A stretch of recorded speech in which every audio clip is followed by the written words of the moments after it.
নয়া রাজনৈতিক বন্দোবস্ত নিয়ে আত্মপ্রকাশ করে নতুন রাজনৈতিক দল জাতীয় নাগরিক পার্টি এনসিপি।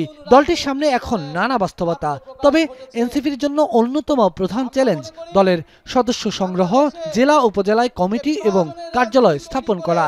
এসব কার্যক্রমকে এগিয়ে নিয়ে দলের নিবন্ধন পাওয়ার ক্ষেত্রে কয়েকদিনের মধ্যেই দলীয় ফোরামের ব্যস্ততা শুরু হবে বলে জানান। আমরা আত্মবিশ্বাসী যে আমরা এই শর্তাবলী পূরণ করতে পারবো, অর্থাৎ আমাদের 1/3 জেলাতে আমাদের কমিটি থাকতে হবে, 100-র বেশি আমাদের উপজেলা কমিটি থাকতে হবে, তারপরে সেটা কেন্দ্রীয় কার্যালয় থাকতে হবে। তো আমাদের কাছে মনে হয় এই বিষয়গুলো আমরা যথাযথ সময়ের মধ্যেই আমরা এই বিষয়গুলোকে সম্পন্ন করতে পারবো। এদিকে নিবন্ধন ও সাংগঠনিক কাঠামো তৈরির পাশাপাশি আগামী নির্বাচনে 300 আসনে ভোট করার প্রস্তুতির কথাও জানালেন এনসিপির এই শীর্ষ নেতা।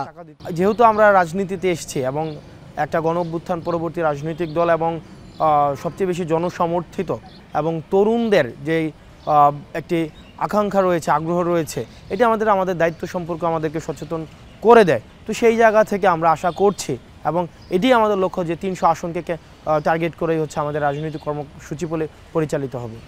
জাতীয় নাগরিক পার্টি কোনো জোটে যাবে নাকি তাদের নেতৃত্বেই নতুন জোট হবে, সেটি দলীয় ফোরামে আলোচনা করে চূড়ান্ত করা হবে বলেও জানান তিনি। নেতা নির্বাচন এটি যেন স্বচ্ছতার ভিত্তিতে হয়।